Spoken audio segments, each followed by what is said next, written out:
तो hello everyone, good morning, good afternoon and good evening. आज हम लोग का प्रीवियस ईयर क्वेश्चंस क्लास 10 में जो सीबीएसई द्वारा पूछा गया वो टॉपिक है।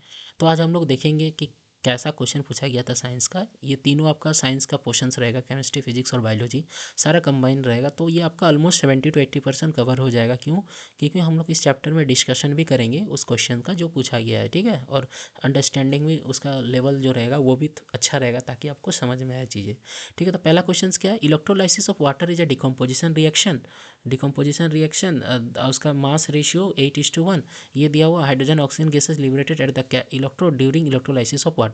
ये क्वेश्चन कुछ नहीं बता रहा, बोल रहा है कि अगर हम लोग वाटर को डिकम्पोजिशन करवाते हैं बाय पासिंग इलेक्ट्रिसिटी, जिसको हम लोग इलेक्ट्रोलाइसिस बोलते हैं, उस पर उसका जो मास होता है वो हाइड्रोजन और ऑक्सीजन का जो आपका वाटर से स्प्लिट होता है, उसका मास क्या होगा। तो जनरली अगर मान लीजिए आपका इस यूनिवर्स में कहीं भी अगर वाटर लेंगे, उसका मास रेशियो हमेशा फिक्स रहेगा। क्या रहेगा? 1:8 लिखो। 1:8 होगा, या फिर इसी को 8:1 बोल सकते हैं। पहले जानना होगा कि 1:8 में किसको हम बोल रहे हैं। ये हाइड्रोजन है और ये ऑक्सीजन है। अगर हम लोग पहले ऑक्सीजन को लिखते हैं और उसके बाद हाइड्रोजन को लिखते हैं, तो ये उसका मास रेशियो होगा, ठीक है। क्या होगा? Mass ratio. तो आपको समझ में आ गया इसका क्या होगा? मास रेशियो 8:1 होगा, ठीक है। डिकम्पोजिशन रिएक्शन पता ही क्या होता है? जब हम लोग उस पर एक बड़ा सा मॉलिक्यूल्स के ऊपर अगर एक्सटर्नल एनर्जी अप्लाई करते हैं, तो आपका स्मॉलेस्ट कंपाउंड में वो स्प्लिट हो जाता है। तीन टाइप्स के होते हैं डिकम्पोजिशन रिएक्शन। एक होता है थर्मल डिकम्पोजिशन रिएक्शन, जहाँ पर हीट प्रोवाइड करते हैं, और आपका सेकंड हो गया आपका फोटोलाइटिक डिकम्पोजिशन, जहाँ पर सनलाइट का प्रेजेंस में वो डिकम्पोज होता है। उसके लिए बहुत अच्छा एग्जांपल है AgCl और AgBr, सिल्वर क्लोराइड और सिल्वर ब्रोमाइड। और उसी तरह लास्ट वाला जो है इलेक्ट्रोलाइसिस, जो हम लोग अभी ये क्वेश्चन में देखें, वाटर का हम लोग क्या करवाएं? डिकम्पोजिशन करवाएं, ठीक है। सेकेंड वाला क्वेश्चन पे अभी हम मूव करते हैं। तो सेकेंड वाला क्वेश्चन क्या? The product form when aluminium and magnesium are burn. मतलब जब एल्युमिनियम को आपका बर्न किया जाता है, यानी कि रिएक्ट किया जाता है ऑक्सीजन का प्रेजेंस में, तो क्या बनता है? तो आपको बता दे रहे ये एल्युमिनियम ऑक्साइड बनाता है। क्या बनाता है? Aluminium oxide. क्यों? क्योंकि ये एल्युमिनियम किसके साथ रिएक्ट कर रहा है? ऑक्सीजन के साथ। किसके साथ रिएक्ट कर रहा है? ऑक्सीजन के साथ। तो क्या बना रहा है? एल्युमिनियम ऑक्साइड बना रहा है। ये किस तरह से हो रहा है ये भी थोड़ा बता दे रहे। एल्युमिनियम और ऑक्सीजन मान लेते हैं क्या, वही दिया हुआ है। तो एल्युमिनियम का वैलेंसी कितना होता है? 3 होता है। ऑक्सीजन का वैलेंसी कितना होता है? 2 होता है। ये इसके साथ रिएक्ट करेगा और ये इसके साथ रिएक्ट करेगा और बनाएगा क्या? Al2O3। हम यहाँ क्रिस क्रॉस मेथड से बताए हैं, ठीक है। तो पहला हो गया Al2O3। उसके बाद आपका मैग्नीशियम है, तो यहाँ पर मैग्नीशियम का ले लेते हैं हम लोग। मैग्नीशियम जब किसके साथ रिएक्ट करेगा? ऑक्सीजन के साथ। तो क्या बनाएगा? MgO, यानी कि मैग्नीशियम ऑक्साइड बनाएगा, ठीक है। तो ये मैग्नीशियम ऑक्सीजन के साथ रिएक्ट किया और मैग्नीशियम ऑक्साइड बनाया, ठीक है। तो यहाँ पर अगर हम लोग देखेंगे क्रिस क्रॉस मेथड से किस तरह से ये मॉलिक्यूलर फार्मूला इसका बन रहा है, तो Mg का वैलेंसी क्या होता है? 2 होता है। ऑक्सीजन का वैलेंसी क्या होता है? 2 होता है। ये इसके साथ कंबाइन करेगा और ये इसके साथ कंबाइन करेगा और बनाएगा क्या? MgO। तो हम लोग को प्रोडक्ट के क्या मिल गया? MgO और Al2O3। तो इस कहीं भी ऐसा आंसर आपको मिलता है तो उसको टिक लगाइएगा। देखिए यहाँ पर थोड़ा गलती हो गया है। क्यों? कि यहाँ पर Al2O3 है, ठीक है, और यहाँ पर MgO2 लिखा गया, तो यहाँ पर गलती से हो गया टाइपिंग, तो यहाँ पर MgO होगा, ठीक है। तो नेक्स्ट क्वेश्चन में जाते हैं। तो क्या the flowing table show the pH value of 4 solution ABCD on the pH scale, ठीक है। ये आपका पीएच स्केल्स है, जो आपको पता है 1 से लेकर 14 तक होता है, ठीक है। 1 से लेकर 14 तक होता है। तो यहाँ पर बताया गया 3 गो आपका सॉल्यूशन है, एक A है, एक B है और एक C है, ठीक है, और एक D है। 4 गो सॉल्यूशन है, ठीक है। तो ये क्या बता रहा है? तो देखिए पहला अगर हम लोग A को लिखते हैं, ठीक है, तो A आपका 5 है। तो पहले आपको थोड़ा सा बेसिक बता दे रहे हैं। आपका मिडिल में है 7, ठीक है।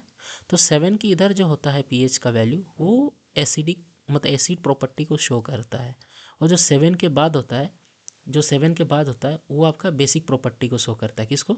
बेसिक को, ठीक है। तो आपको पता चल गया ये एसिड को शो करता है और ये बेसिक को शो करता है। और 7 जो होता है ये न्यूट्रल होता है। क्या होता है? न्यूट्रल। क्या होता है? न्यूट्रल, ठीक है।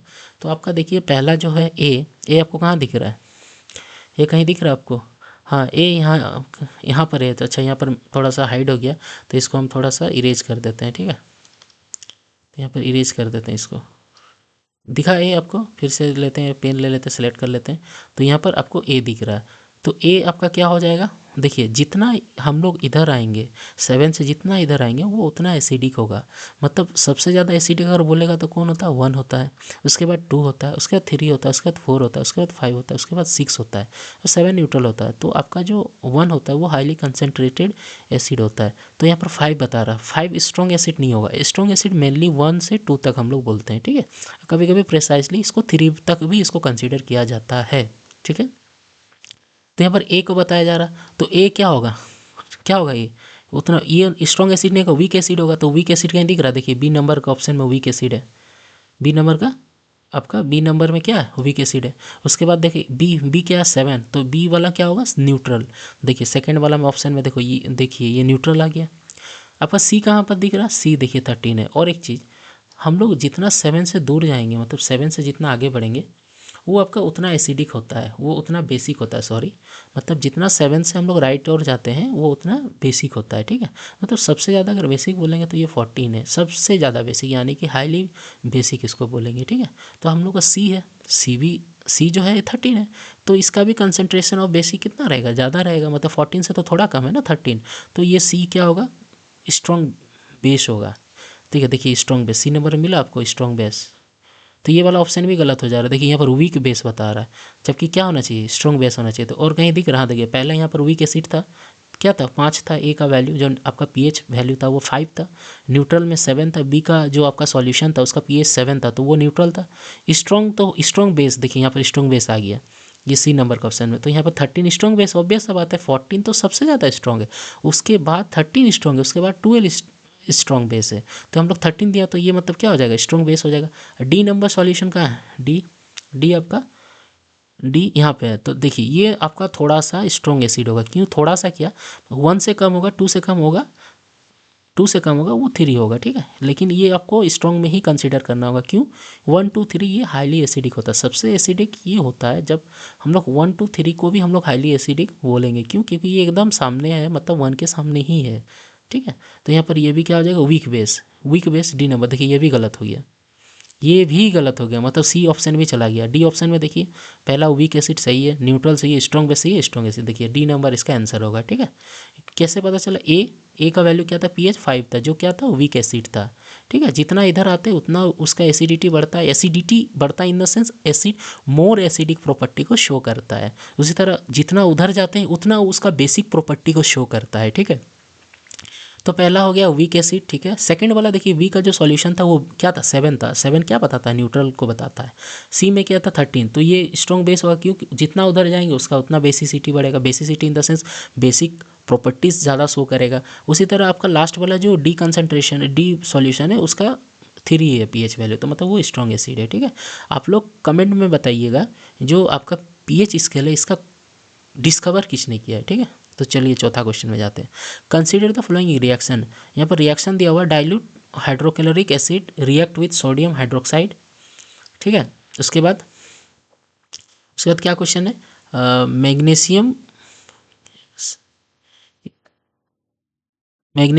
Oxide react with dilute hydrochloric acid, ठीक है। उसके बाद क्या, carbon dioxide react with sodium hydroxide. तो चलिए एक एक करके हम लोग देखते हैं। पहला क्या है, dilute hydrochloric acid sodium hydroxide, तो HCl लिखते हैं हम लोग, ठीक है। HCl और किसके साथ रिएक्ट करवा रहा है, सोडियम हाइड्रोक्साइड के साथ, सोडियम हाइड्रोक्साइड के साथ। तो क्या बनेगा, तो ये बनेगा, देखिए ये आपका एसिड है, ये आपका बेस है। तो जब भी एसिड और बेस रिएक्ट करता है तो क्या बनाता है, सॉल्ट और वाटर बनाता है, ठीक है। तो सॉल्ट में क्या बनाएगा, NaCl प्लस H2O। क्यों NaCl बना रहा है, आपका H प्लस में टूटेगा, Cl माइनस में टूटेगा, Na प्लस बनाएगा और हाइड्रोक्साइड माइनस बनाएगा। ये H प्लस Cl के साथ रिएक्ट करेगा, नहीं सॉरी, ये प्लस Na प्लस जो है ये Cl के साथ रिएक्ट करेगा, ये इसके साथ रिएक्ट करेगा और ये इसके साथ रिएक्ट करेगा, ठीक है। तो क्या बनाएगा, NaCl बनाएगा और वाटर बनाएगा। तो ये आपका प्रोडक्ट क्या होगा, सॉल्ट एंड वाटर, ठीक है। इसी रिएक्शन को ही तो न्यूट्रलाइजेशन रिएक्शन बोलते हैं। जब भी वाटर मतलब एसिड और बेस रिएक्ट करता है तो सॉल्ट और वाटर फॉर्म करता है। सेकंड वाला क्वेश्चन क्या है, magnesium oxide react with dilute hydrochloric acid. Second वाला रिएक्शन देखते हैं, मैग्नीशियम ऑक्साइड, ठीक है, प्लस क्या है, magnesium oxide plus HCl, dilute. Dilute से डर रहे हैं क्या? डाइल्यूट कुछ नहीं होता है, बस पानी उसमें ज़्यादा होता है, एसिड कम होता है, ठीक है, उसी को हम लोग डाइल्यूट बोलते हैं, उससे डरना नहीं है। तो MgO। अच्छा, एक चीज़ और बता दे रहे हैं, पता ही होगा आपको, जो मेटल के ऑक्साइड होते हैं और हाइड्रोक्साइड होते हैं, उसका प्रॉपर्टी जो होता है वो बेस होता है। क्या होता है? बेस। मतलब ये बेस की तरह काम करेगा कि ये बेसी होता है। और HCl इसका एसिड, मतलब जब भी बेस और एसिड मिलता है तो सॉल्ट और वाटर बनाएगा। यहाँ पर कैसा सॉल्ट बनाएगा? MgCl2 बनाएगा, प्लस क्या बनाएगा? H2O बनाएगा, ठीक है, क्या बनाएगा? H2O, ठीक है। तो ये भी क्या हो गया? सॉल्ट हो गया, और ये भी वाटर हो गया। तो इसको भी हम लोग न्यूट्रलाइजेशन रिएक्शन बोलेंगे। क्यों? क्योंकि यहाँ भी सॉल्ट बन रहा है और यहाँ वाटर बन रहा है। तीसरा क्वेश्चन क्या था? कार्बन डाइऑक्साइड, ऊपर में देख रहे हैं हम लोग, ठीक है, CO2, और क्या रिएक्ट कर रहा है आपके साथ? सोडियम हाइड्रोक्साइड, ठीक है, क्या? Sodium hydroxide. तो यहाँ पर बनेगा क्या आपका? Na2CO3, क्या बनेगा? CO3, ठीक है। और क्या बनेगा आपका? H2O। तो ये जो आपका Na2CO3 है, ये सोडियम कार्बोनेट, इसको नहीं दिख रहा था, हम लोग यहाँ लिख दे रहे हैं आपका, ठीक है, यहाँ देख लीजिए Na2CO3, ठीक है। ये आपका सॉल्ट है, क्या है? ये सॉल्ट है, क्या है? सॉल्ट है, और ये वाटर है, ठीक है। तो ये आपका बोलेगा सर यहाँ तो कार्बन डाइऑक्साइड था और यहाँ पर बेस था, तो कार्बन डाइऑक्साइड मतलब ये बेस है। और आपको पता है ना, जब भी एसिड और बेस रिएक्ट करता है तो सॉल्ट और वाटर बनाता है। तो यहाँ पर बेस है, बेस तो है, बट यहाँ इसको एसिड कहाँ से मिला, यहाँ पर आप कंफ्यूज होइएगा। तो आपको हम बता दे रहे, ये जो CO2 होता है, इसका नेचर जो होता है वो एसिडिक होता है। क्या होता है? एसिडिक। आपको बता दे थोड़ा सा एक्स्ट्रा में, देखिए, मान लीजिए H2O और CO2 को मिलाते हैं तो आपको एक एसिड फॉर्म करता है, जिसको बोलते हैं कार्बोनिक एसिड। क्या बोलते हैं? Carbonic acid. तो क्या इसका प्रॉपर्टी नहीं है एसिडिक? देखिए है। क्यों? क्योंकि वाटर और CO2 मिला तो क्या बनाया? कार्बोनिक एसिड बनाया। मतलब जो CO2 होता है वो आपका एसिडिक होता है, तो ये एसिडिक हो गया। ये एसिड का काम करेगा, ये बेस का काम करेगा, तो क्या बनाया? सॉल्ट और वाटर बनाया, ठीक है। तो अभी हम लोग ऑप्शन को चेक करेंगे। क्या बोल रहा है? It is found that in each case, हम लोग को मिलेगा हर केस में। तो क्या मतलब सॉल्ट और वाटर इज फॉर्म? ऑब्वियस सा बात है, हर बार सॉल्ट और वाटर बना। देखिए ये भी सॉल्ट, ये वाटर, सारा जगह देखिए सॉल्ट और वाटर मिला। ये सोडियम कार्बोनेट आप जो सोच रहे हैं ना, ये भी सॉल्ट ही है एक प्रकार से, ठीक है। दूसरा न्यूट्रल सॉल्ट नहीं, न्यूट्रल सॉल्ट तो नहीं है। क्यों? हर जगह तो न्यूट्रल सॉल्ट नहीं है। देखिए यहाँ पर MgO है, ये वीक बेस है, और HCl जो है आपका स्ट्रॉन्ग एसिड है। तो स्ट्रॉन्ग एसिड और वीक बेस जब मिलेगा तो आपका स्ट्रॉन्ग सॉल्ट होगा। क्या होगा? स्ट्रॉन्ग सॉल्ट होगा, ठीक है। तो ये ऐसा तो नहीं बोलेंगे इसको न्यूट्रल सॉल्ट, नहीं बोलेंगे, ये स्ट्रॉन्ग सॉल्ट हो गया, तो हम लोग इसको न्यूट्रल सॉल्ट नहीं बोलते। तो ये ऑप्शन कट गया। तीसरा हाइड्रोजन गैस, कोई हाइड्रोजन का यहाँ पर कोई नामो निशान नहीं है, ये भी हट गया। तीसरा number acidic salt and form, तो एसिडिक सॉल्ट तो एक ही को बना। देखिए यहाँ पर आपका पहला अगर हम देखते हैं तो HCl और NaOH दोनों आपका स्ट्रॉन्ग एसिड और स्ट्रॉन्ग बेस था। जो आपका यहाँ सॉल्ट बना ये एकदम आपका न्यूट्रल सॉल्ट बना। एसिडिक सॉल्ट तो बना नहीं पहला वाला में। सेकंड वाला में देखते हैं हम, सेकंड वाला में जो सॉल्ट बना ये एसिडिक सॉल्ट बना, चलिए ये सही हो गया। थर्ड वाला में क्या देखेंगे? देखिए आपका वीक स्ट्रॉन्ग बेस और वीक एसिड बना, तो वीक एसिड कंबाइन किया तो बनाया सॉल्ट। तो ये जो सॉल्ट है ये आपका कैसा सॉल्ट है? बेसिक सॉल्ट है, बट यहाँ एसिडिक सॉल्ट लिखा, तो मतलब ये भी कट गया, ये भी कट गया, ठीक है। तो ओनली क्या बचा? ये नंबर इसका ऑप्शन हो गया। हर केस में हमको सॉल्ट और वाटर फॉर्म किया। क्या किया? सॉल्ट एंड वाटर, तो पहला नंबर आंसर। चलिए आगे बढ़ते हैं पांचवा क्वेश्चन में।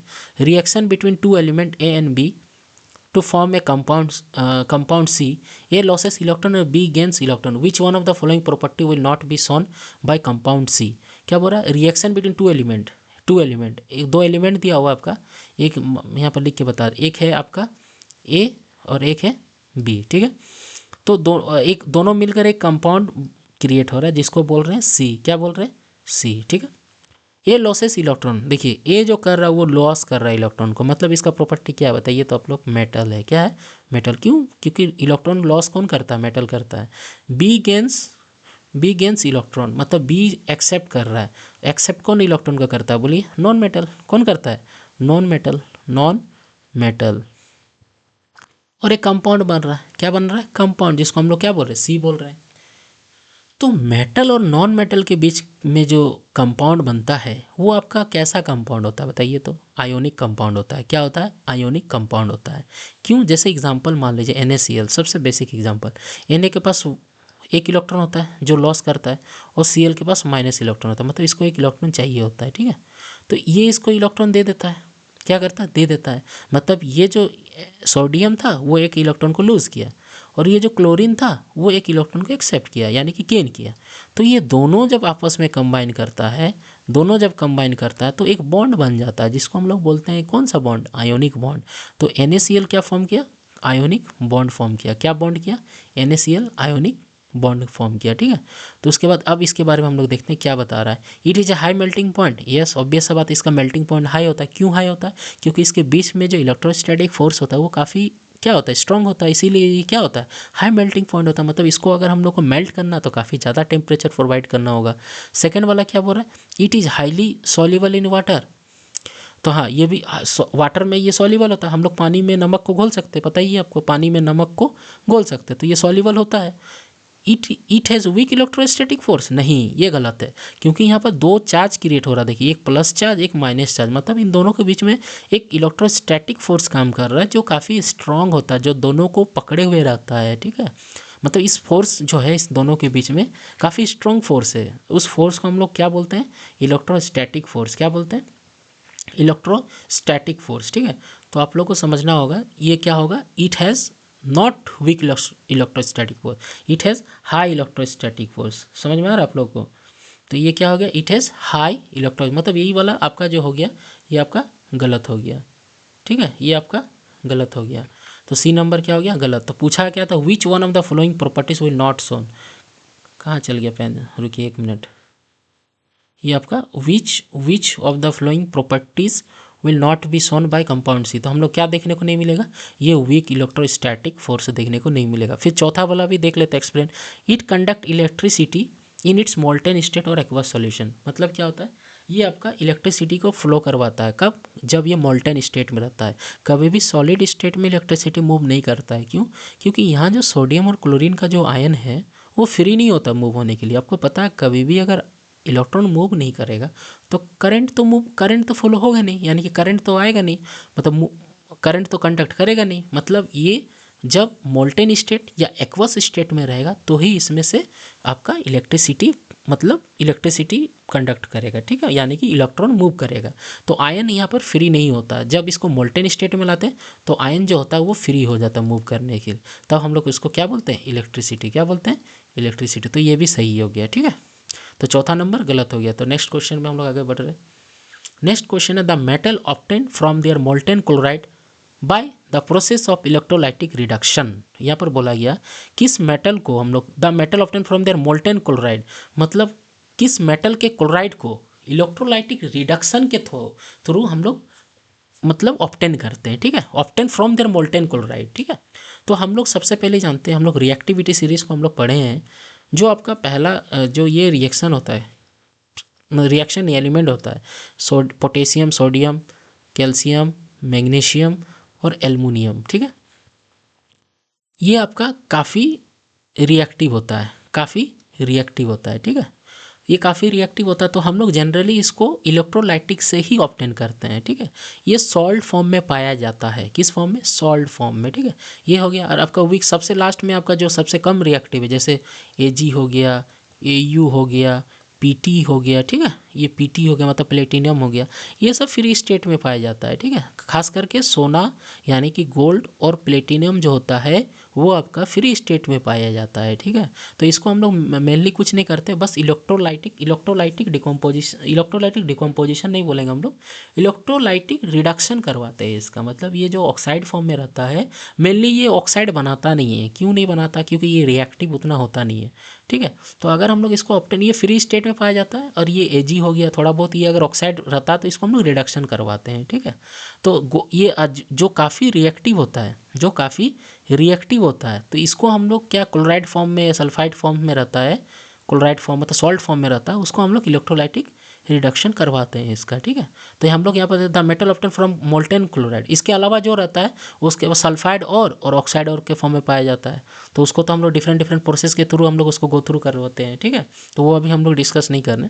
तो पहला कोई क्या है, गोल्ड एंड सिल्वर। देखिए, गोल्ड आपका फ्री स्टेट में पाया जाता है, ठीक है, नो डाउट।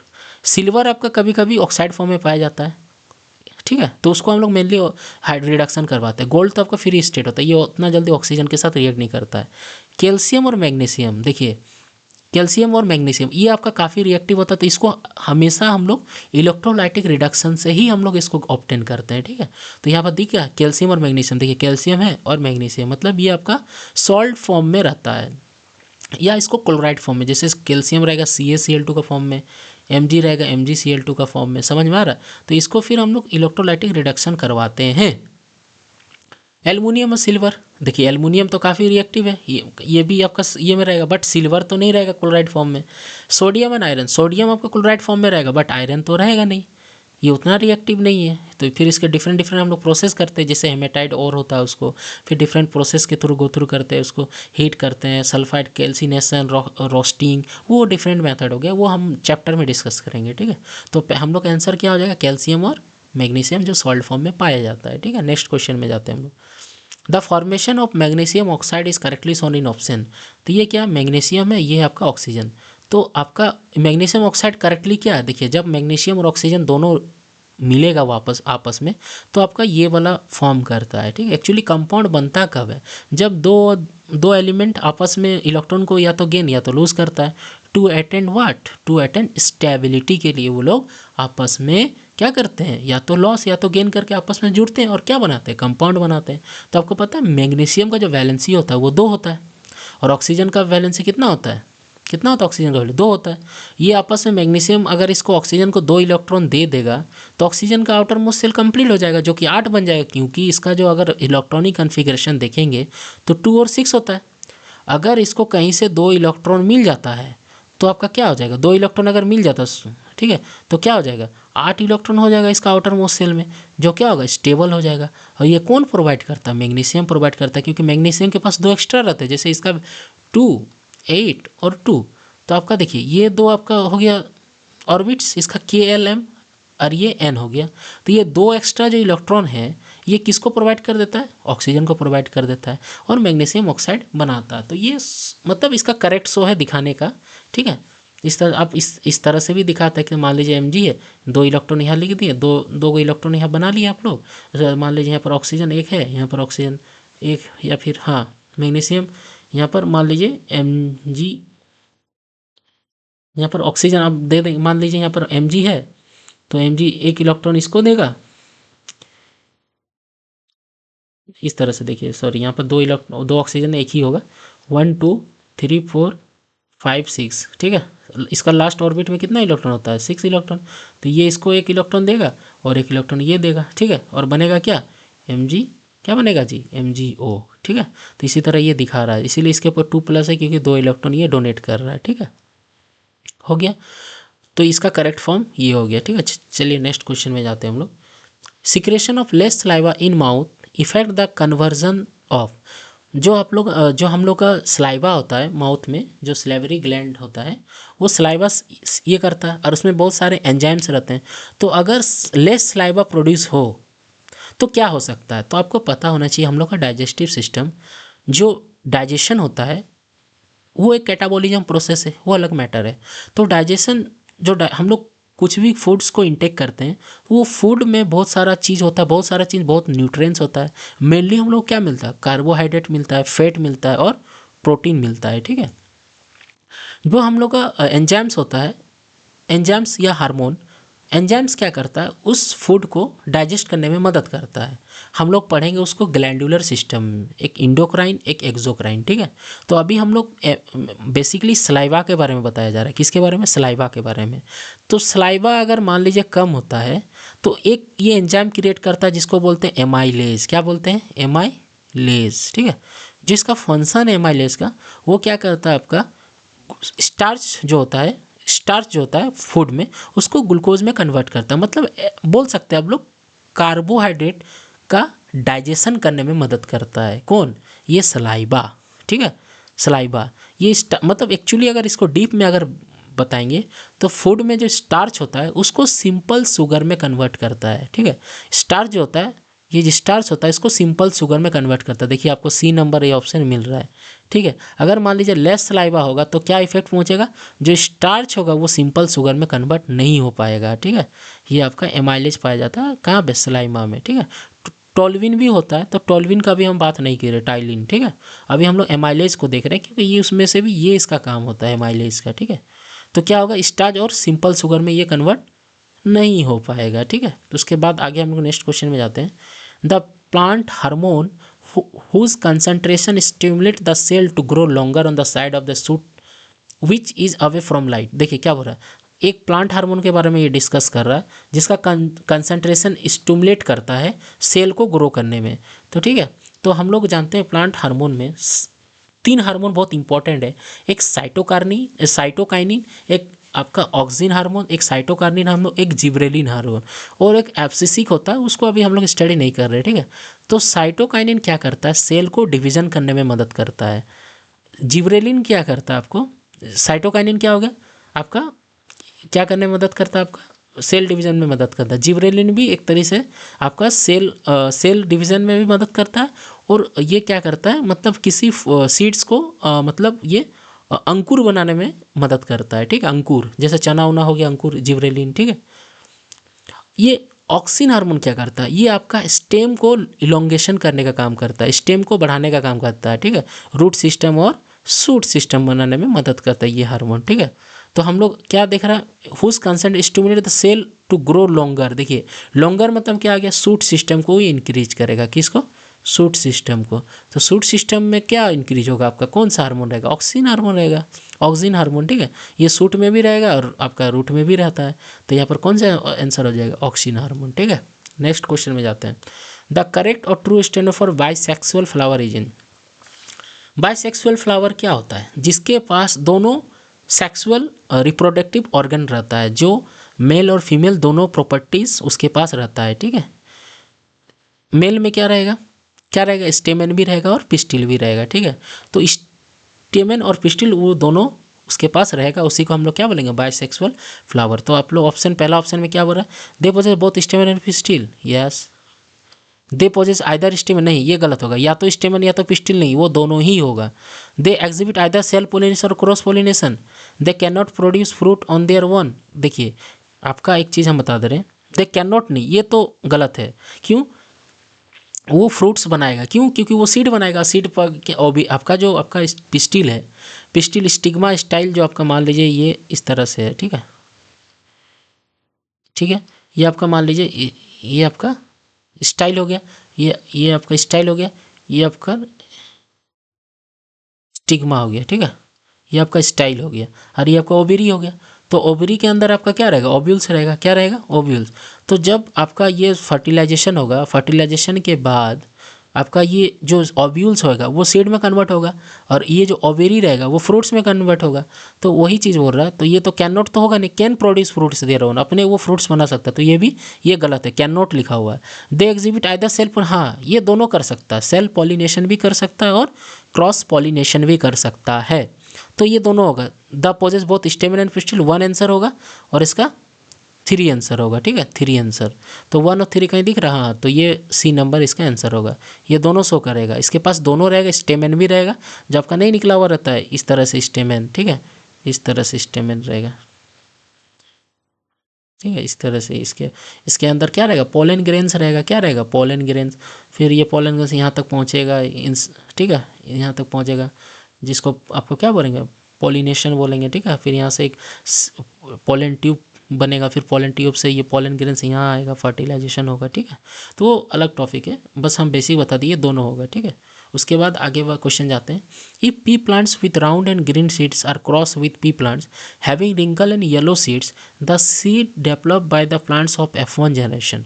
देखिए ये मेंडल का एक्सपेरिमेंट था जो उन्होंने पी आपका प्लांट्स में किया था, जिसका कितना क्रोमोसोम होते हैं, 14 क्रोमोसोम होते हैं और 7 पेयर होते हैं, ठीक है।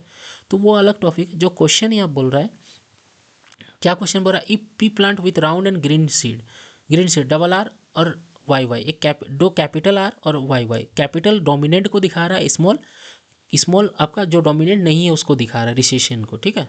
ये दोनों जब आपस में मिल रहा है, cross with pea plant having wrinkle and yellow seed why the seed develop by the plant of F1, तो कौन सा चीज़ होगा, ठीक है।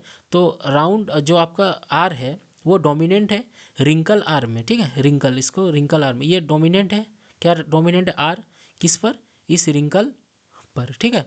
और आपका जो y है इस पर क्या, येलो इज डोमिनेंट, इस पर y डोमिनेंट है। ये दोनों आपस में क्या करेंगे, कम ये कर रिएक्ट करेंगे। रिएक्ट इन द सेंस ये आपका यहाँ डबल आर जो है ये आपका क्या होगा, डोमिनेंट होगा, ये आपका डोमिनेंट नहीं होगा। ये आपका येलो जो है ये आपका यहाँ पर डोमिनेंट है, ठीक है। तो क्या बोल रहा है, येलो इज डोमिनेंट। यहाँ पर जब क्रॉसिंग होगा दोनों के बीच में तो क्या बनेगा आपका, ऑफ स्प्रिंग जो बनेगा आपका वो बनेगा आपका आर, यहाँ लिख दे रहे हैं आर स्मॉल आर वाई और स्मॉल वाई बनेगा, ठीक है, स्मॉल वाई। तो आपका आर जो है ये डोमिनेंट है और वाई यहाँ पर डोमिनेंट है, ठीक है। तो बनेगा F1 जनरेशन में जो सीड हम लोग को दिखेगा वो राउंड एंड येलो दिखेगा। क्या दिखेगा, राउंड, क्यों, क्योंकि ये दोनों डोमिनेंट है। तो इसका जो रेशियो होगा वो 100% होगा, क्या, राउंड एंड येलो, ठीक है। तो ये आपका उस चैप्टर जो आपका मेंडल का जो आपका एक्सपेरिमेंट है उसका उस टॉपिक पे हम लाएंगे वीडियो, तो और अच्छा से समझाएंगे क्या होता है आपका ये आपका डोमिनेंट क्या होता है, क्रॉसिंग कैसे होगा, ठीक है, वो बताएंगे आपका, ठीक है। रिसेशन क्या होता है, वो राउंड सीड क्यों लिए थे, येलो सीड क्यों लिए थे, ठीक है। वो लिप्स, वो आपका सेक्सुअल बाइसेक्सुअल जो दोनों काम कर सकता दोनों, इसीलिए मटर को ही क्यों चुना था पी प्लांट्स को, उसके बारे में बताएंगे, ठीक है। उसके बाद हम लोग नेक्स्ट क्वेश्चन में जाते हैं। The break down of glucose has taken the flowing pathway. Glucose, देखिए यहाँ पर ग्लूकोज दिया हुआ है, तो ग्लूकोज आपका किस में कन्वर्ट हो रहा है, पायरुवेट में, और एनर्जी में चेंज हो रहा है। तो ये जो हो रहा है वो कहाँ पे हो रहा था, आपको पता है ग्लूकोज हमेशा पायरुवेट में कहाँ चेंज होता है, ये साइटोप्लाज्म में होता है। कहाँ होता है, साइटोप्लाज्म में। फिर बी नंबर क्या बोल रहा है, dash form lactic acid and energy. क्या बोल रहा है, लैक्टिक एसिड और एनर्जी वो कहाँ बनता है आपका, जहाँ पर ऑक्सीजन क्या हो, मतलब वो डेफिशिएंट हो। तो ये आपका आंसर डी सही होगा, क्यों, साइटोप्लाज्म में पायरुवेट बन रहा है। उसके बाद जो आपका लैक्टिक एसिड और एनर्जी बन रहा है वो कहाँ बन रहा है, जहाँ पर ऑक्सीजन डेफिशिएंट है, जिसको ऑक्सीजन डेफिशिएंट मसल सेल बोल रहे हैं, ठीक है। तो उसका आंसर मिल गया। ग्लूकोज किस में कन्वर्ट हुआ, पायरुवेट में। ये हमेशा ही पायरुवेट में कन्वर्ट होगा, और ये होगा आपका कहाँ पे, आपका होगा साइटोप्लाज्म में, ठीक है। कहाँ होगा, साइटोप्लाज्म में। और ये जो लैक्टिक एसिड बनता है और एनर्जी बनता है ये आपका बनता कहाँ पर है, मसल्स में बनता है, बट जहाँ जहाँ पर ऑक्सीजन कम हो, ठीक है। तो ये हम लोग इसीलिए हम लोग देखते हैं ना, कभी भी ज़्यादा जिम हैवी वर्क करने से हम लोग का जो बॉडी होता है वो पेन करता है, क्यों, क्योंकि वहाँ पर यूरिन नहीं, वहाँ पर लैक्टिक एसिड फॉर्म कर जाता है। नेक्स्ट क्वेश्चन हम लोग जाते हैं। Mirror X is use to concentrate sunlight in solar furnace and mirror Y is fitted on the side of the vehicles to see the traffic behind the driver. Which of the following statement is true for two mirrors? क्या बोल रहा है, mirror x जो है वो concentrate करता है sunlight का इन सोलर फर्नेस। देखिए कोई भी मिरर, कौन सा मिरर होता है जो कन्वर्ज करने का काम करता है, वो आपका कॉनकेव मिरर होता है, ठीक है। तो पहला मिरर जो होगा वो आपका कॉनकेव होगा, और कॉनकेव के द्वारा जो इमेज का फॉर्मेशन किया जाता है वो आपका रियल भी होता है, इन्वर्टेड भी होता है, ठीक है, और आपका वर्चुअल भी होता है, और अपराइट भी होता है, यानी कि सीधा भी होता है, ठीक है। तो ये तीनों फॉर्म करता है, मतलब रियल भी बनाता है और वर्चुअल भी बनाता है, कौन, कॉनकेव। बट जब वो किसी को कन्वर्ज करता है, एक केस में वो वर्चुअल बनाता है जब फोकस और पोल के बीच में इमेज को रखा जाता है। ये मान लीजिए कॉनकेव मिरर है, ठीक है, ये मान लीजिए उसका फोकस है और ये इसका आपका सेंटर ऑफ कर्वेचर है, और यहाँ पर इसका पोल है। जब ऑब्जेक्ट को यहाँ पर रखा जाता है, तब यहाँ पर जब ऑब्जेक्ट को रखा जाता है उस केस में आपका जो इमेज होता है आपका इधर बनता है, ठीक है, इधर बनता है, ठीक है, इधर बनता है। थोड़ा रफली हम ड्राइंग बना दे रहे हैं, उस केस में आपका वर्चुअल बनाता है, ठीक है। तो वो अभी हम लोग का ये नहीं है, हम लोग को बता रहा है कन्वर्ज कर रहा है, यानी कि वो हमेशा जब भी कन्वर्ज करेगा वो रियल और इन्वर्टेड बनाएगा। क्या बनाएगा, रियल और इन्वर्टेड। तो the image form mirror is real, एकदम रियल, और इन्वर्टेड भी होगा, और वो बड़ा भी बना सकता है, छोटा भी बना सकता है। बट कन्वर्ज कभी भी करेगा ना तो वो आपका फोकस में ही कन्वर्ज करेगा। मतलब कोई भी कॉनकेव मिरर में कोई भी अगर रे ऑफ लाइट आता है, रे ऑफ लाइट आता है तो वो आपका हमेशा याद रखिएगा ये फोकस से होकर पास होता है। कहाँ से होकर पार होता है, फोकस से होकर पार होता है, यहाँ पर फोकस होता है, ठीक है। तो ये क्या बोल रहा है, image form X is real, diminish and its focus, हाँ ये सही है। दूसरा number, the image form by mirror Y is virtual, हाँ जो आपका व्हीकल में यूज होता है आपका ट्रैफिक बिहाइंड द ड्राइवर, वो हमेशा कॉन्वेक्स मिरर होता है। और कॉन्वेक्स हमेशा वर्चुअल बनाता है, डिमिनिश बनाता है और इरेक्ट बनाता है, ये भी सही है। वो कॉन्वेक्स हमेशा वर्चुअल बनाएगा, डिमिनिश बनाएगा और इरेक्ट बनाएगा, को नो डाउट ये सही है। तीसरा क्या, एक्स इज वर्चुअल, नहीं वर्चुअल वो आपका कन्वर्ज नेचर नहीं होगा, कन्वर्ज नेचर हमेशा रियल वाला होगा जो कॉनकेव बनाएगा, ठीक है। The image form by mirror wise real, हाँ कॉन्वेक्स कभी भी रियल नहीं बनाता है, समझ में आ गया। तो ऑप्शन 1 और बी सही है। क्या पहला रियल, डिमिनिश और इट्स फोकस में वो आके कन्वर्ज करता है, यहाँ इमेज देख लिए हम लोग। सेकंड वाला क्या बोल रहा है, the image form by mirror wise virtual, diminish और इरेक्ट, हाँ वर्चुअल भी बनाता है और डिमिनिश भी बनाता है। तब तो हम लोग एक छोटा सा मिरर में इतना बड़ा व्हीकल्स को देख पाते हैं एज अ साइड व्यू, कैसे देख पाते हैं, ताकि वो इमेज जो होता है वो छोटा बनाता है, ठीक है। उसके बाद हम लोग नेक्स्ट क्वेश्चन में जाते हैं। तो आंसर क्या होगा, 1 और 2, मतलब ए नंबर इसका आंसर होगा। ये भी 2025 में कुछ पूछा गया क्वेश्चन से, ठीक है। An old person is suffering from an eye defect cause by weakening of ciliary muscles and diminishing the flexibility of the eye lens. If the defect of vision to a which can corrected by lens B, then A and B respectively. क्या बोल रहा है, an old person suffering from an eye defect caused by weakening of ciliary. देखिए यहाँ पर ciliary muscle जो होता है वो वीक हो जाता है, यानी कि वो ठीक से काम नहीं कर पाता है। वहाँ पर क्या हो सकता है, प्रेस बायोफिया होगा, क्या होगा, प्रेस बायोफिया। और वहाँ पर कौन सा लेंस लगता है, बाइफोकल लेंस लगता है। हाइपरमेट्रोपिया तो ये अलग चीज़ हो गया, हाइपरमेट्रोपिया मायोपिया ये अलग चीज़ हो गया। यहाँ प्रेस बायोफिया और बाइफोकल लेंस, ठीक है, यहाँ पर यूज होता है। तो क्या बोल रहे हैं यहाँ पर, if the defect of vision is which can be corrected by lens B, then A हो गया प्रेस बायोफिया, और दूसरा यहाँ पर कौन सा लेंस लगता है, बाइफोकल। तो आंसर इसका क्या हो गया, बी नंबर हो गया, ठीक है। जिसमें सिलेरी मसल जो होता है वो आपका उतना फ्लेक्सिबल नहीं होता, वो आपको पता है लेंस को इलोंगेशन और आपका कॉन्ट्रैक्शन करने में मदद करता है, कौन, आपका सिलेरी मसल्स, ठीक है। और बाईफोकल लेंस का वहाँ पर यूज होता है। बाईफोकल लेंस क्यों यूज होता है, क्योंकि यहाँ पर लेंस आपका वहाँ पर लगता है जिसका 2 फोकल होता है, ठीक है, जिसका 2 फोकस होता है। बाईफोकल लेंस वहाँ पर कॉन्वेक्स भी होता है और कॉनकेव भी होता है, ठीक है। नेक्स्ट क्वेश्चन में जाते हैं। 15 विच of the flowing groups do not constitute food chain. तो कौन सा ग्रुप है जो फूड आपको कॉन्स्टिट्यूट नहीं कर रहा फूड चेन का,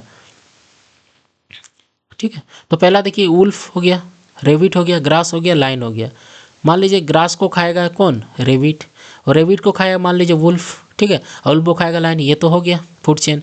प्लैंकटन हो गया, ये आपका जो आपका क्या बोला, मेरीन में आपका फ्रेश वाटर में जो फूड रहता है ना, मतलब प्लांट रहता है वाटर के नीचे, फ्रेश वाटर में, मेरीन वाटर में, उसको प्लैंकटन बोला जाता है।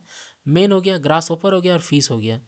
तो मान लीजिए यहाँ पर ग्रास होपर, यहाँ पर कोई है, हाँ प्लैंकटन, मान लीजिए इसको फिश खाया और फिश को आपका फिश हो गया, मेन हो गया, ये आपका नहीं है, ठीक है, ये आपका गलत है। सेकंड वाला क्या हो रहा है, हॉग, ग्रास, स्नेक, ग्रास ओपर, फ्रॉग। तो यहाँ पर कहीं ग्रास को ग्रास ओपर खाया, ग्रास ओपर को कौन खाया, मान लीजिए स्नेक खाया, स्नेक किसको खाया, फ्रॉग को खाया, फ्रॉग को लास्ट में कौन खाया होगा, ये भी हो जा रहा है, ये भी हो जा रहा है। ग्रास को मान लीजिए कौन खाया, ग्रास को मान लीजिए, ये भी नहीं हो रहा। देखिए यहाँ पर 2 ऑप्शन में कंफ्यूज हो रहा है, क्यों, ग्रास को खाने वाला तो कोई है नहीं यहाँ पर, जो आपका हर्बीवोरस तो कोई नहीं है। ग्रास को खाने वाला ग्रास ऊपर होना चाहिए, तो ग्रास ऊपर है नहीं, तो ये भी आपका गलत है। तो इसका ऑप्शन थोड़ा सा हमको भी उठपटा मतलब दिया हुआ था, ये दोनों ऑप्शन आपका क्या है, गलत है, ठीक है। तो दोनों में से एग्जामिनर दोनों में कंफ्यूज किया था, तो ये दोनों होना चाहिए आंसर, तो ये ऑप्शन थोड़ा गलत है। बाकी तो ये फूड चेन बना रहा है, क्योंकि ग्रास को कोई खा रहा है, आपको पता है ये फूड चेन क्या होता है, एक मतलब क्या होता है, लेवल ऑफ फूड मतलब ऑर्डर रहता है किसी भी, और मतलब फूड चेन का ऑर्डर जो रहता है, कौन किस पे डिपेंड है, कौन कंज्यूमर है आपका, सॉरी कौन प्रोड्यूसर, इसके बाद consumer, primary consumer, secondary consumer, और लास्ट में जो डेटरी बोरस आता है, ठीक है, वो अलग टॉपिक है। चलिए नेक्स्ट क्वेश्चन में जाते हैं। The percentage of solar energy which is not convert into food energy. देखिए आपको पता है हम लोग का सोलर जो होता है, सन जो होता है, ये आपको सबसे बड़ा आपका क्या सोर्स है एनर्जी का, नेचुरल सोर्स है। तो इसका मान ओनली 1% हम लोग यूज करते हैं, 1% ओनली फूड मतलब कोई मतलब प्लांट्स इसका यूज करता है, 99% ये यूज नहीं होता है, ठीक है। तो क्या हो रहा है, food energy by the leaves to green, कितना यूज होता है, 1%, कितना यूज नहीं होता वो पूछ रहा है, नॉट कन्वर्टेड इनटू फूड, ये पूछ रहा है क्वेश्चन, ठीक है। तो ये कितना हो जाएगा, 99, ये डी नंबर इसका आंसर। ओनली 1% का ही प्लांट इसका यूज कर पाता है, किसमें, by two making food by the process of photosynthesis. फिर 17 से 20 कुछ एसर्शंस है और कुछ रीजन्स एक्सप्लेनेशन है, तो हम लोग देखेंगे 17 से 20 को, ठीक है। Both assertion and R reason are true, reason R is the correct explanation of, मतलब सारा क्वेश्चन ऐसे ही है। तो पहला 17 नंबर देखते हैं। 17 number, decomposition reaction are generally endothermic. हाँ, ये कह सकते हैं डिकम्पोजिशन रिएक्शन को हम लोग को हीट यानी कि एनर्जी प्रोवाइड करते हैं, और एनर्जी कभी भी अगर प्रोवाइड करते हैं तो वो कौन सा रिएक्शन होता है, वो इंडोथर्मिक रिएक्शन होता है। आर क्या बता रहा, decomposition of organic matter into compost is an exothermic process. हाँ, ये भी सही है, decomposition of organic matter into compost is an exothermic. हाँ यस, वो हीट रिलीज करता है। तो ये देखिए, वहाँ पर डिकम्पोजिशन रिएक्शन में हम लोग को एनर्जी देना पड़ता है, बट यहाँ पर एनर्जी नहीं होता है। यहाँ पर डिकम्पोजिशन ऑफ ऑर्गेनिक मैटर अगर होता है तो वहाँ पर हीट रिलीज होता है। तो दोनों सही है, बट इसके अकॉर्डिंग ऑप्शन को देखेंगे तो both essential and reason are true and R is the correct. नहीं, ये गलत है। Both essential and reason are true but reason R is the not correct option, मतलब यहाँ पर बी नंबर इसका आंसर होगा। क्यों? क्योंकि एक्सप्लेनेशन वो करेक्ट नहीं कर रहा, दोनों क्वाइट डिफरेंट है, तो दोनों सही है बट, ठीक है। तो 18 नंबर क्या बता रहा, a human child bears all the basic feature of human beings. Reason क्या है इसका, it looks exactly like its parents showing very little variation. नहीं, पहला देखिए, a human child bears all the basic feature of human. Yes, अगर किसी parents में अगर 2 हाथ, एक हेड और 2 आँख है, तो उस बच्चे, उसके आने वाले जो बच्चे होंगे उसके भी 2 ही हाथ होंगे। और एक्सेप्शनल छोड़िए, एक्सेप्शनल का बात नहीं कर रहे, 99% हम बात कर रहे हैं, ठीक है। 2 हाथ 2 पैर, सारा उसमें प्रॉपर्टीज पाया जाएगा ह्यूमन बींग्स का। और आर जो रीजन बता रहा है, it looks exactly like it's parent. नहीं, ये गलत है, एकदम फोटोकॉपी उसका नहीं होगा, वेरिएशन देखने को मिला। हो सकता है थोड़ा बहुत चेहरा उसके मम्मी पे गए, हो सकता है उसका थोड़ा बहुत चेहरा उसके फादर पे गया, लेकिन एग्जैक्टली नहीं हो सकता। ये लिटिल वेरिएशन, बहुत ज़्यादा वेरिएशन होगा उसमें, ठीक है। तो ये पहला क्वेश्चन सही है, पहला ए नंबर सही है, और रीज़न जो है ये गलत है। तो इसका अकॉर्डिंग टू 17 में क्या होगा, assertion A is true but R is false, ठीक है। तो 19 नंबर क्वेश्चन है, no 2 magnetic field lines are found to cross each other. क्या 2 मैग्नेटिक फील्ड लाइन कभी क्रॉस नहीं करते हैं? हाँ, कभी नहीं करते हैं, क्योंकि उसका 2 डायरेक्शन पॉसिबल नहीं है। आर नंबर में रीजन क्या बोल रहा है, the compass needle can not point towards 2 direction at the point of intersection of 2 magnetic field line. मतलब जो आपका 2 मैग्नेटिक फील्ड कभी भी आपस में इंटरसेक्ट नहीं करते हैं। मान लीजिए एक बार मैग्नेट को अगर हम लोग ले लेते हैं, बार मैग्नेट को नॉर्थ और साउथ, तो ये जो नॉर्थ और साउथ रहेगा आपका, ठीक है, ये अंदर में साउथ से नॉर्थ है, यहाँ रहेगा, कभी भी वो इंटरसेक्ट नहीं करता, कभी भी वो इंटरसेक्ट नहीं करता है, कभी भी वो इंटरसेक्ट नहीं करता। क्या इंटरसेक्ट करेगा? काटेगा? नहीं काटेगा। क्यों नहीं काटेगा? क्योंकि उस टाइम उसका जो डायरेक्शन होगा वो, मतलब 2 डायरेक्शन पॉसिबल नहीं है, तो दोनों सही है, और इसका जो रीजन है वो भी सही है। तो यहाँ पर ऑप्शन क्या होगा, both assertion and reason are true और R is the correct explanation of assertion A. तो इसका नंबर जो होगा ये पहला ए नंबर इसका आंसर होगा। तो पहला का 17 नंबर में हम लोग क्या आंसर देखें, ये आपका जो दोनों सही था उसमें, ठीक है, both assertion but R is the not का, मतलब इसका ए नंबर 17 का वो बी आंसर होता है, इसका बी होता। Assertion human child look is difference ना, इसका ओनली ये एक ही सही था, assertion as to but reason, मतलब सी नंबर इसका आंसर था 18 का, ठीक है। और आपका 19 number, no 2 magnetic field lines are found to cross is reason the compass needle can not point towards it 2 direction at the point of intersection. ये दोनों सही है, मतलब ये दोनों रीजन भी सही है और एसर्शन भी। तो इसका ए नंबर होगा, R is the correct explanation of assertion है, मतलब इसका जो 19 का क्वेश्चन होगा वो ए आंसर होगा, ठीक है। फिर लास्ट वाला क्वेश्चन क्या है, the amount of ozone in the atmosphere began to drop sharply 1980। हाँ, ये सही है, जो आपका एटमॉस्फेयर में जो ओजोन है वो शार्पली ड्रॉप हो गया। क्यों? क्योंकि जो ह्यूमन है बहुत ज़्यादा एक्स्ट्रा यूज़ करने से, बहुत केमिकल्स वगैरह यूज़ कर, केमिकल्स मतलब जो रेफ्रिजरेटर CFC का यूज़ बढ़ गया आपका डे टू डे लाइफ में, इससे क्या हो गया, शार्प हो गया, उसका ड्रॉप हो गया उसका लेवल, ठीक है। The oxygen atom combined with molecular oxygen to form. हाँ, ये भी सही है, जब ऑक्सीजन रहता है O2 के साथ, जब O इसके साथ मिलता है O एटम्स, तो बनाता है O3, जिसको हम लोग क्या बोलते हैं, ओजोन बोलते हैं। क्या बोलते हैं? ओजोन, ठीक है, ओजोन, ठीक है, ये ओजोन गैस हो गया। तो ये आपका ये भी सही है, तो आपका दोनों सही है, बट करेक्ट एक्सप्लेनेशन ये नहीं बोल सकते हम लोग, ठीक है। तो बोथ आर ट्रू, यहाँ पर ऑप्शन कौन सा होगा, assertion, both assertion are reason but R is the not correct explanation of A. तो यहाँ पर बी नंबर इसका आंसर होगा, कौन सा होगा, बी नंबर, ठीक है। तो आज के लिए इतना ही रखते हैं, इसके बाद और हम लोग प्रीवियस ईयर क्वेश्चन को लाएंगे, डिस्कस करेंगे, तो आप लोग चैनल को सब्सक्राइब कर लीजिए, ठीक है। Thank you everyone for watching this video, okay.